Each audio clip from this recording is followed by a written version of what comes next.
నారాసుర రక్త చరిత్ర, నా చేతిలో కత్తి. అంటే అధ్యక్ష అలాంటివన్నీ చేసి నాటకాలు ఆడే పరిస్థితికి వచ్చారు. ఏది ఏమైనా ఇలాంటి సమస్యలన్నిటికీ ఒకటే మార్గం, ప్రజా చైతన్యం, ప్రజల్ని అప్రమత్తం చేయడం తప్ప వేరే మార్గం లేదు. తప్పకుండా నేను ఒకటే చెప్తున్నా, ఫేక్ రాజకీయాలు సహించాం. ఎవరి బెదిరింపులకు భయపడే పరిస్థితిలో ఈ ప్రభుత్వం లేదని మరొకసారి హెచ్చరిస్తున్నా, గట్టిగా చెప్తున్నా. లా అండ్ ఆర్డర్ పరిరక్షిస్తాం. లా అండ్ ఆర్డర్ని ఎవరు వైలేట్ చేసినా, ఎవరు వాళ్ళ చేతుల్లో తీసుకోవాలన్నా వాళ్ళందరినీ నిర్మోహమాటంగా హ్యాండిల్ చేస్తాం. మత ఘర్షణల్ని, ఫ్యాక్షన్ రాజకీయాల్ని, రౌడీల్ని, తీవ్రవాద సమస్యని పరిష్కారం చేసే చరిత్ర ఇక్కడుండే మాది. నేరాలు చేయాలనుకుంటే రాష్ట్రం నుంచి బయట పారిపోయే పరిస్థితి వస్తుంది తప్ప ఇక్కడుండి నేరాలు చేసి రాజకీయ ముసుగులో మీ ఇష్ట ప్రకారం ఆడాలంటే మాత్రం జరగనీయకుండా చేస్తామని చెప్పి నేను హెచ్చరిస్తున్నా. మేము నేరాలు చేయం, ఘోరాలు చేయం, కానీ మీరు చేస్తే మాత్రం సహించేది లేదని మరొకసారి హెచ్చరిస్తున్నాను అధ్యక్ష. ఒక పక్కన లా అండ్ ఆర్డర్ కాపాడాలి, అది మన బాధ్యత. ఇంకొక పక్కన మళ్ళీ రాష్ట్రంలో ఆంధ్రప్రదేశ్ బ్రాండ్ని ప్రమోట్ చేసుకోవాలి. 2014 తర్వాత అనేక సమస్యలు ఈరోజు మనకు వచ్చాయి. పెట్టుబడులు పెట్టే పరిస్థితులు లేరు, చాలామంది పారిపోయారు. ఇప్పుడిప్పుడు వాళ్ళందరిని అడుగుతున్నాం, రమ్మంటున్నాం. కొంతమంది రావడానికి కూడా ముందుకు వచ్చిన ఇంకా సమస్యలు ఉన్నాయి. ఈ సమస్యల్లో మీరు చూస్తే 10 లక్షల కోట్ల రూపాయలు పైన అప్పులున్నాయి అధ్యక్ష. 10 లక్షల కోట్ల రూపాయలు అప్పులకు సర్వీసింగ్ చేయాలి, అప్పు కట్టాలి, వడ్డీ కట్టాలి, మళ్ళీ మనం అభివృద్ధి కార్యక్రమాలు చేయాల్సిన అవసరం ఉంది. రాష్ట్ర విభజన జరిగిన రోజు కంటే అధ్వాన్నమైన పరిస్థితిలో ఈరోజు మనం ఉన్నాం. ఇంకొక పక్కన 20 సంవత్సరాలు ఎన్నికపోయే పరిస్థితి వచ్చింది. అట్లని చెప్పి భయపడి పారిపోవడానికి ఈ కూటమి సిద్ధంగా లేదు. నేను కానీ, పవన్ కళ్యాణ్ గారు కానీ, బీజేపీ కానీ మళ్ళీ రాష్ట్రాన్ని రీకన్స్ట్రక్ట్ చేసే బాధ్యత, రీబిల్డ్ చేసే బాధ్యత తీసుకుంటాం, చేస్తామని చెప్పి కూడా నేను మీకు తెలియజేస్తున్నా. పరిపాలన గాడిన పెడతాం, రాష్ట్రాన్ని నిలబెడతాం, పునర్నిర్మాణం చేస్తాం. ఈరోజు ఒక్కొక్క ఇటుగా పేర్చుకుంటూ వస్తాం. ఏదైతే ప్రజలు మన మీద యాస్పిరేషన్స్ పెట్టుకున్నారో, భారీ ఆశలు పెట్టుకున్నారో, ఆశల్ని, ఆకాంక్షల్ని నెరవేర్చే బాధ్యత తీసుకుంటాం.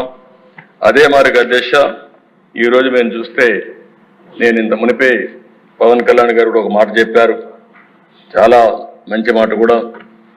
మనం ఎవ్వరం కూడా ఇక్కడ ఉండే ఎమ్మెల్యేలందరం కూడా గుర్తుపెట్టుకోవాల్సింది, ప్రజలు మనం ఇంత మురుమారిగా ఏదో పెత్తందారి వ్యవస్థ కాదు, మన ఇష్ట ప్రకారం మనం చేయడానికి.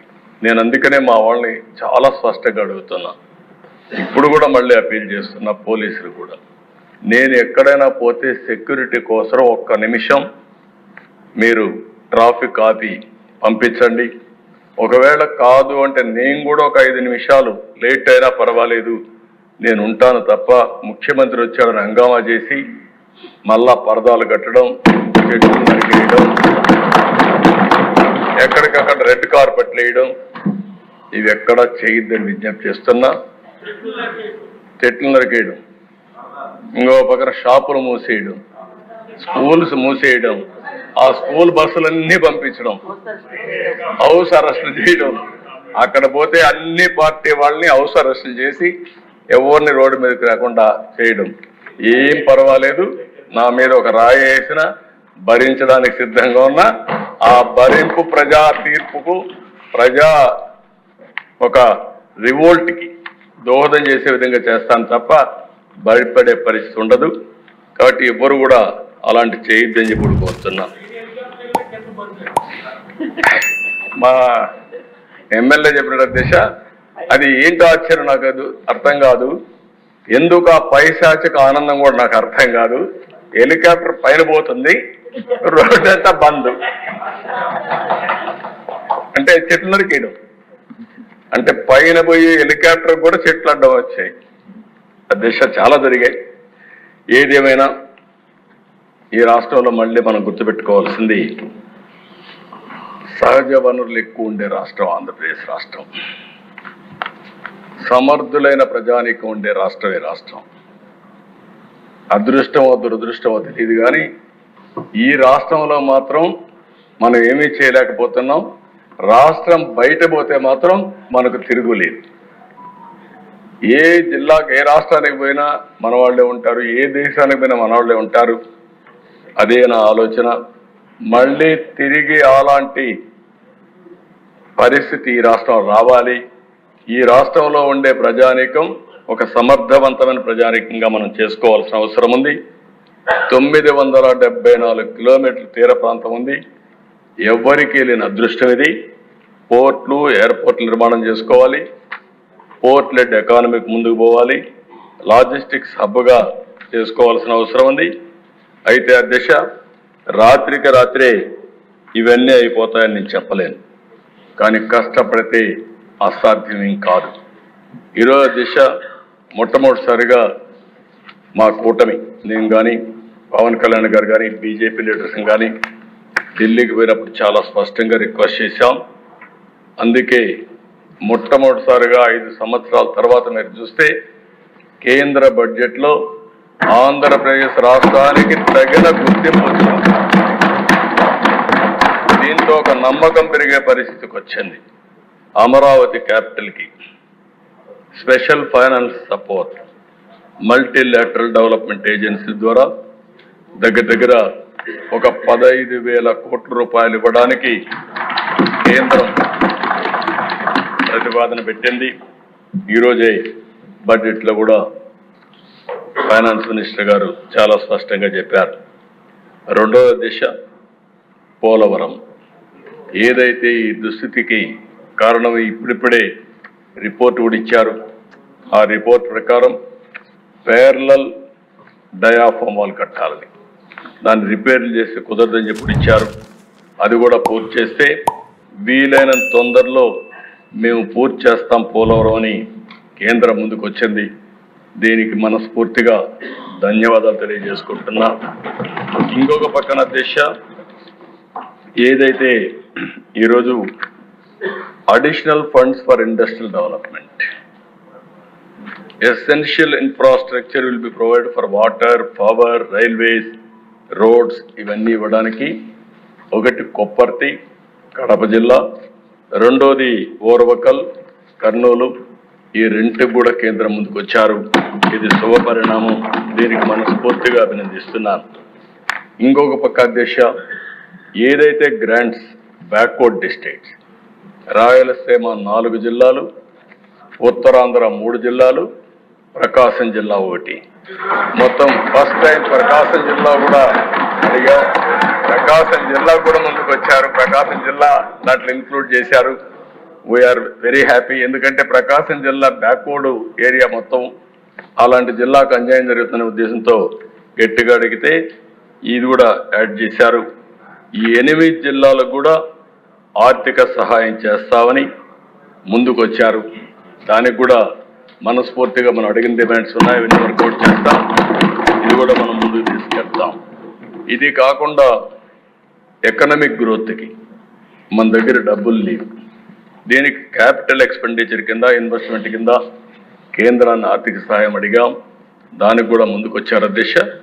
దానికి కూడా మనస్ఫూర్తిగా ఈ సభ ద్వారా కేంద్రానికి ధన్యవాదాలు, కృతజ్ఞతలు తెలియజేస్తున్నాను. బిగినింగ్ మాత్రం వెంటిలేటర్ పై నుండి ఆంధ్రప్రదేశ్ రాష్ట్ర ఆర్థిక వ్యవస్థకి ఇప్పుడు ఆక్సిజన్ ఇచ్చారు. ఇది ఆక్సిజన్ మాత్రమే, ఇది ప్రారంభం మాత్రమే. ఇక్కడి నుంచి మనం కూడా కష్టపడాలి. మనం కష్టపడాలి, కేంద్రం సహకరించాలి. ఈ రెండో తీసుకొని మనం ముందుకు పోవాల్సిన అవసరం ఉంది. అదే మరిగా దిశ ఈరోజు మీరు చూస్తే కేంద్రం కూడా ఒక బడ్జెట్ పెట్టారు. చాలా పాజిటివ్గా ఒక ప్రోగ్రెసివ్ పాలసీ తీసుకొచ్చారు. వికసిత్ భారత్ 2047 ఒక నిర్దిష్టమైన లక్ష్యాలతో ముందుకు పోతున్నారు.